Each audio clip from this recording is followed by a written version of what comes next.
Hello everyone, welcome back to Basketball Breaks. Today we're doing a very down-to-earth chat about this brand new, literally brand new Lego set that I got a few days ago on May the 1st. I was lucky enough to grab this at my local Bricks and Minifigs. This is this bad boy. Let's see, this is the Mandalorian Fang Fighter versus TIE Interceptor.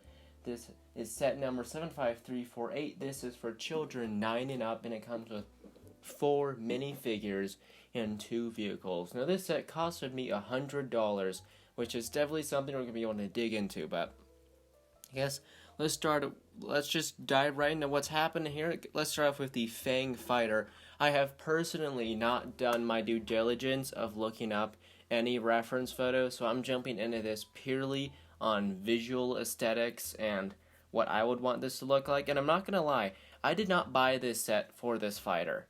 With that said, I'm pleasantly really surprised by this thing. As far as a toy goes, which of course, quick disclaimer, haven't played with Lego in many years, so don't necessarily know what I'm talking about in that extent, but yet I'm gonna pretend that I do. So holding this in terms of swooshability, the swooshability of this feels very good. I feel like there's a lot of great places to put my fingers on the underside here. Your fingers are right near the spring-loaded shooters, so you're able to fly this around and fire the spring-loaded shooters with one hand with no inconvenience. I only have one complaint, possible issue here with play is that you have these two black laser blasters here. I absolutely can guarantee those are probably going to fall off at some point during play.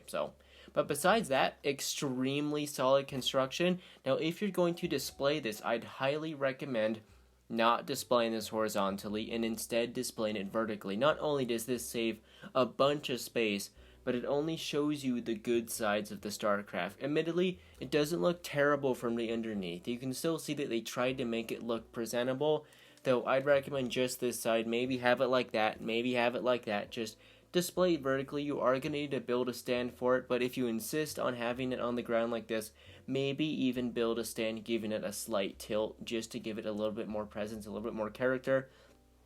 Besides that, love the printed canopy. Honestly, just good stuff here. But I would value this at around a $35 to $40 set with the 2 figures that are supposed to come with this. I would value this thing at about $35 to $40. So with that said, for us to reach this $100 goal, I would have liked this to be about $60, but sadly, the TIE Interceptor for me is not worth that much. But let's talk about the TIE Interceptor. This is what I bought the set for.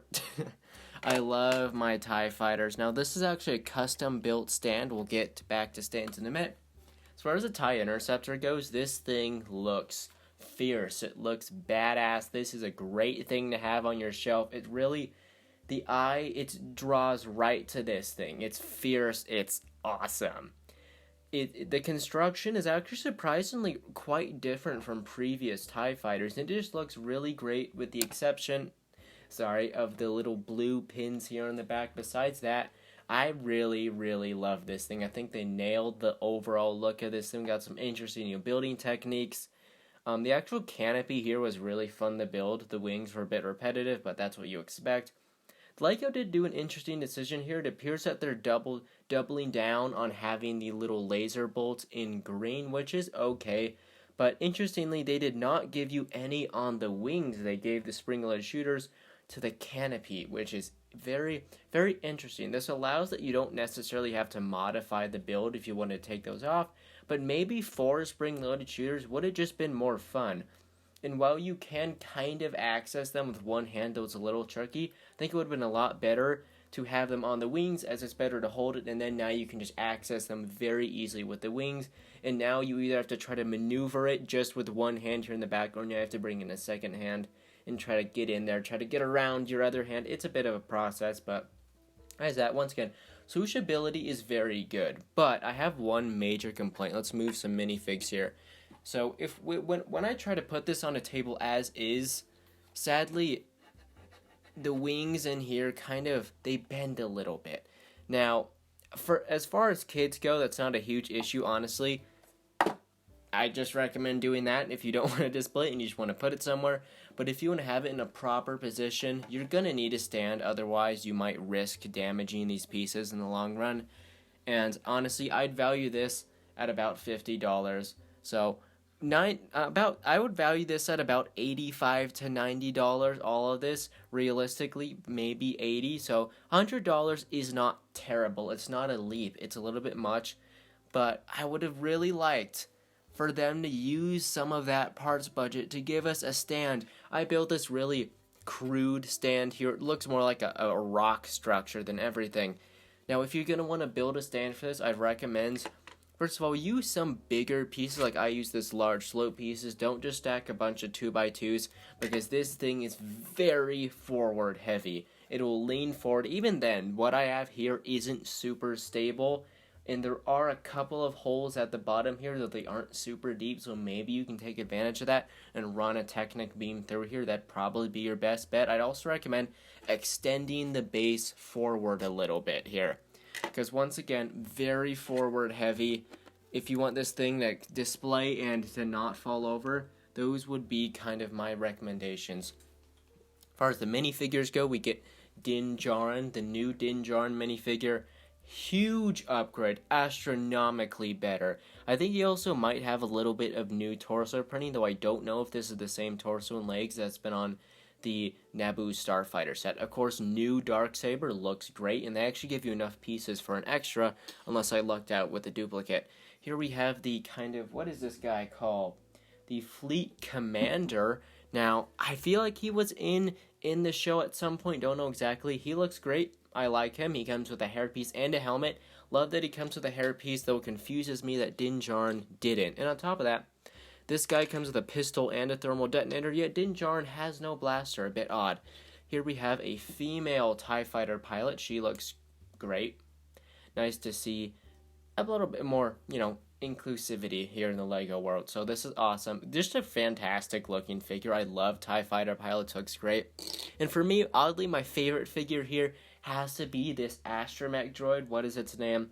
R2E6 is the completely black Imperial astromech droid.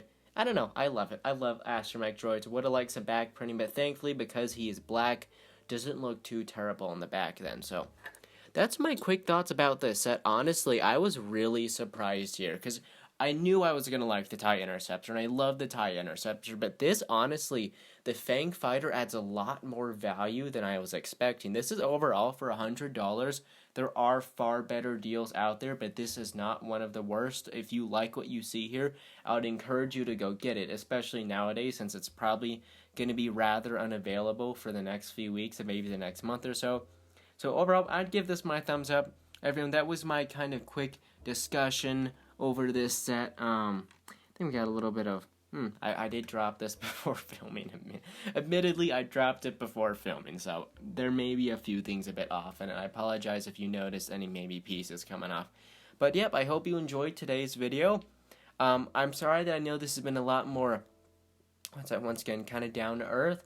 So, yeah, I'm going to try this more discussion-based content here and there. I think it's fun to me to just be able to sit down and chat about this stuff. So, with that, everyone, that's going to do for today. If you enjoyed the video, of course, you know the drill. Like, subscribe, Discord for more best card break stuff. With that, everyone, hope to see you in my next video. See ya.